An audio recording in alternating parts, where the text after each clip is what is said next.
Hello and welcome to Good Morning Thailand. Today we're going to be talking about some of the headlines from across the country, starting with Thailand is bracing for thunderstorms, hail, and strong winds. Whoa. So do be careful, especially if you're in the northern, eastern, and central regions of Thailand.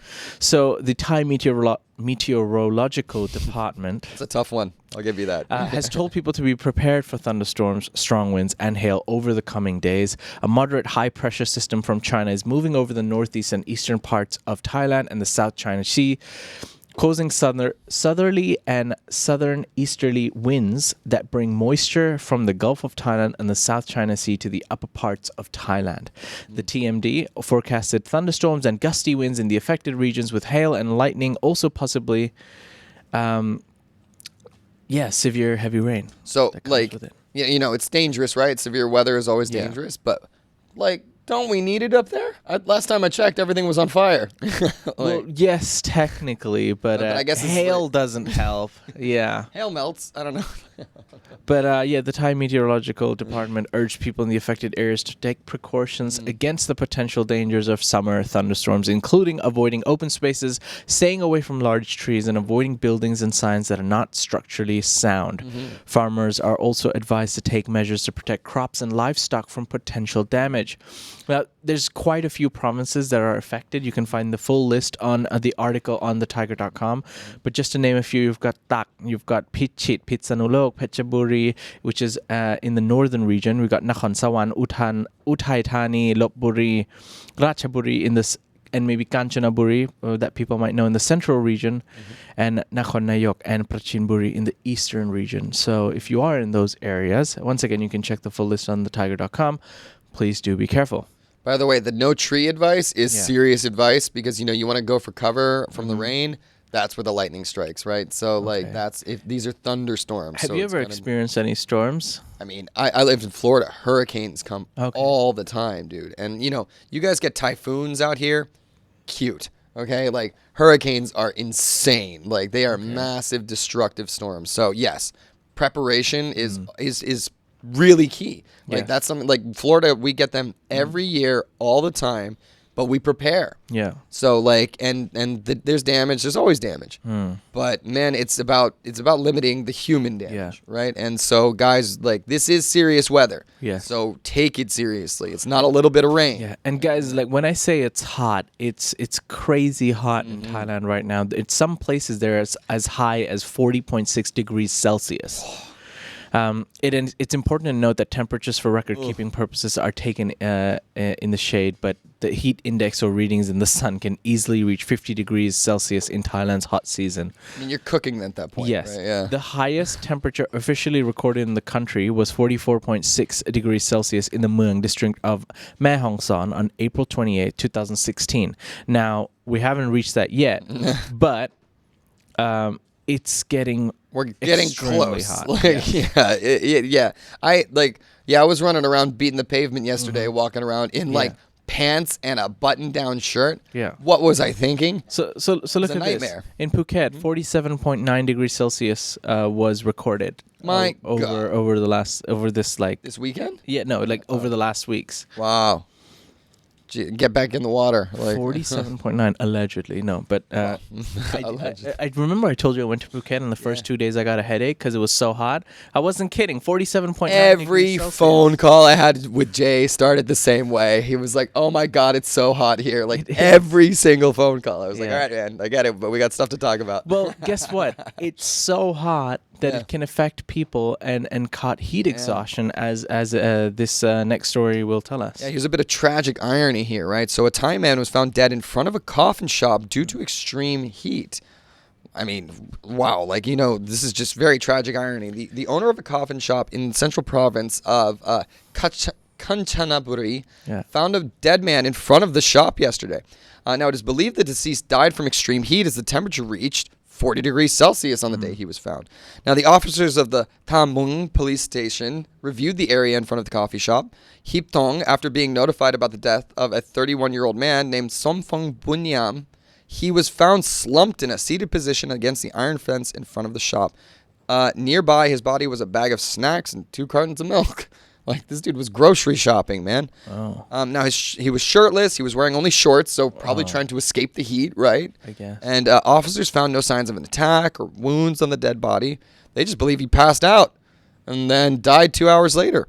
I mean, he's 31 years old. 31 so fairly young. years old, right? This Well, is he's like my age, basically. dude. Like, this is like not somebody who should be collapsing from heat exhaustion. So, like, again, this is like a simple. You have to prepare, right? Hydrate, drink your water, keep water with you all the time.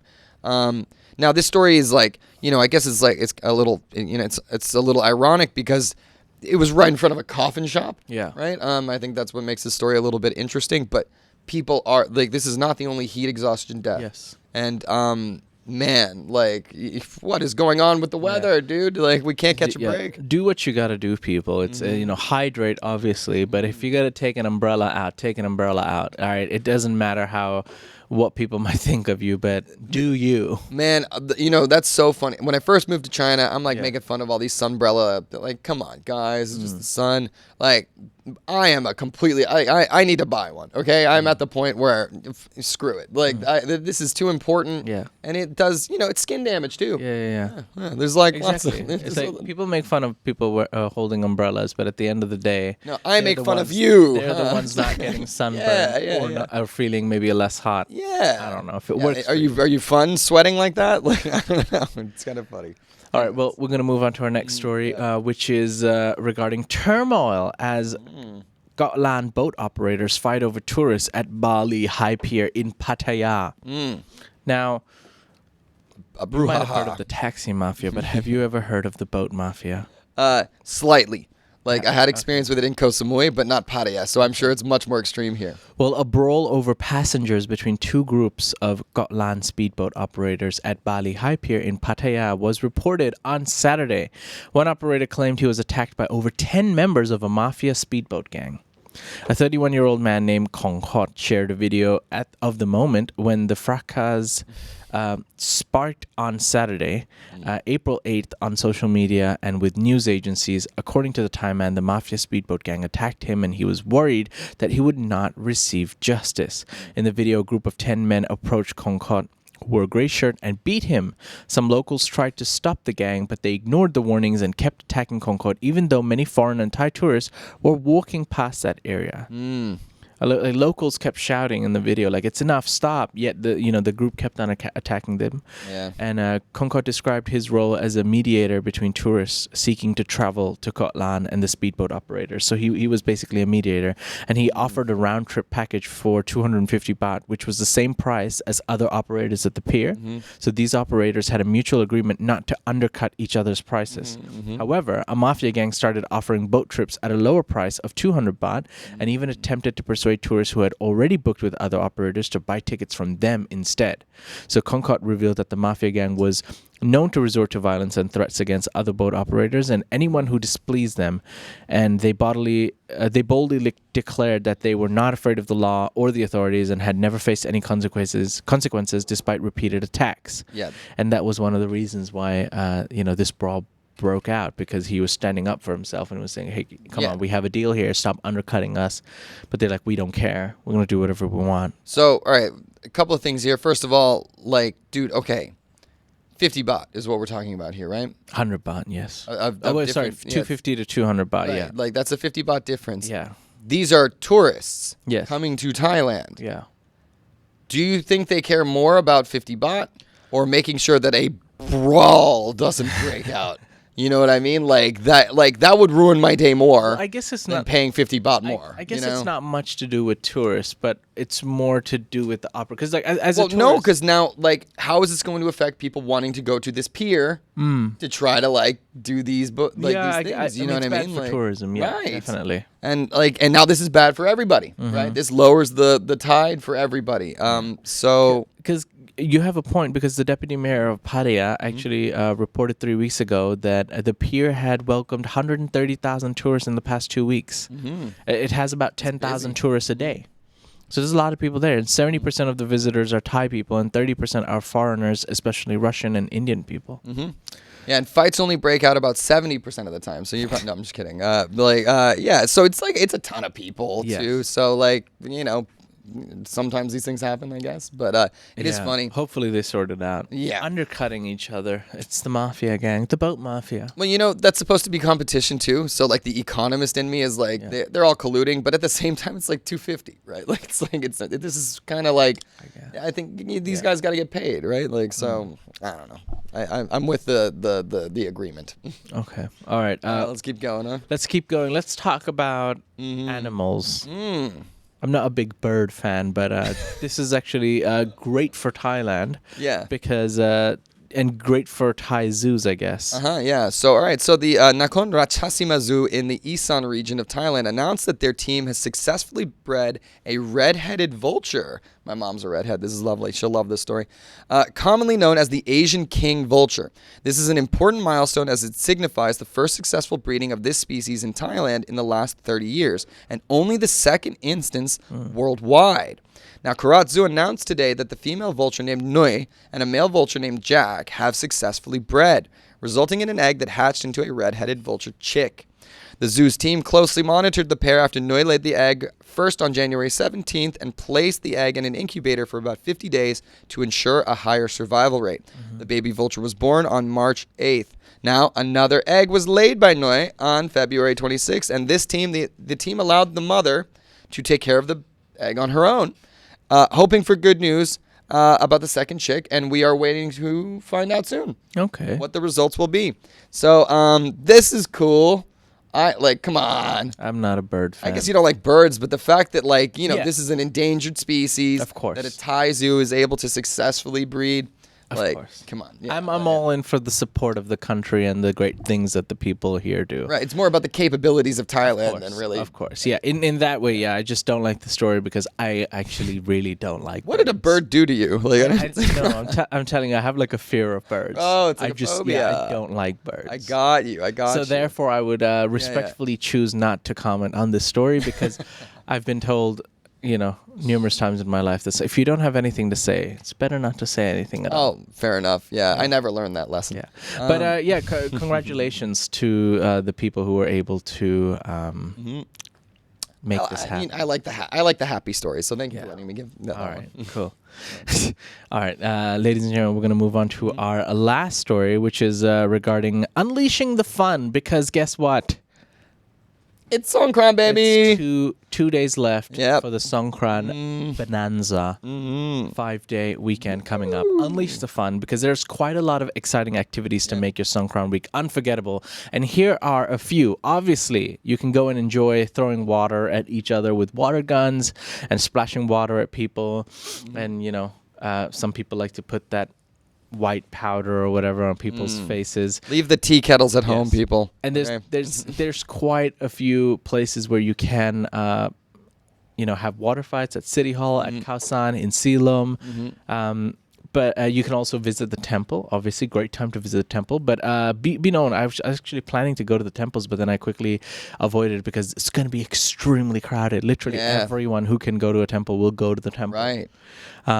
It's a great time to have great food as well. But I just wanted to inform people that there's a lot of art exhibitions that are actually happening right now based on Songkran, especially, for example, in Central Embassy. There's an exhibition of contemporary Thai art using copper weaving techniques by a famous artist, Thirapon Sisang. Dude, that looks beautiful. Yes. Yeah. And I don't know if you can see the pictures. Maybe you will. But check the article. There's a great article on the website. But yeah, check out this art exhibition. Also, a lot of obviously Thailand has huge malls, right? So Central World, one of the largest malls in Thailand, has a Pokemon themed water festival. So if you like Pokemon and like throwing water, okay. So this is one of those points where I'm upset because I know I'm too old to go to this, but I desperately want to go to this. I think you should. So I have to borrow a child or something like that, like a nephew or something to hey, so you know what I mean? Central World from 14 to 16 has a Pokemon water festival, and then Icon Siam has its own themed water festival. And Icon Siam always has mini concerts, traditional Thai attire, and they've got more Thai style kind of way of celebrating it this year. Siam Paragon, one of my favorites and where I plan to be, has a summer ultrasonic SpongeBob SquarePants theme Songkran. My God. Say no more. Yeah. Say no more. I have some One of choices. my favorite childhood cartoons. Seriously, right? yeah. Yeah, so you can go to Siam Paragon and enjoy the summer ultrasonic SpongeBob SquarePants themed. And of course, there's quite a few pool parties going on. Let's get something for the adults finally. Yeah, there's a couple of pool parties going around this Songkran Fest at I think it was Ambar, Bangkok, if I'm not wrong. Ambar. Ambar, Bangkok. And yes, of course, if you look for it, there's quite a few pool parties.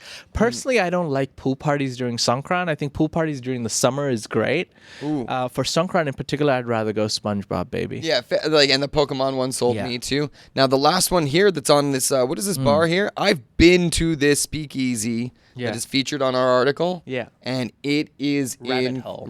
That's it. It's we're doing the podcast with Jericho from Lava soon. Yeah. This is where he goes to zen out before his big crazy chef shifts and stuff like that. What a great spot too to check out. They got some stuff going on for Songkran too. If you want maybe a little quieter Songkran. There's something out there for everyone, and you have now been informed of some of the events that are going around Thailand during Songkran. So that's it from us for today. We will come up with more stories and inform you once again tomorrow morning. Until then, see you. Take care. Bye-bye. Bye-bye.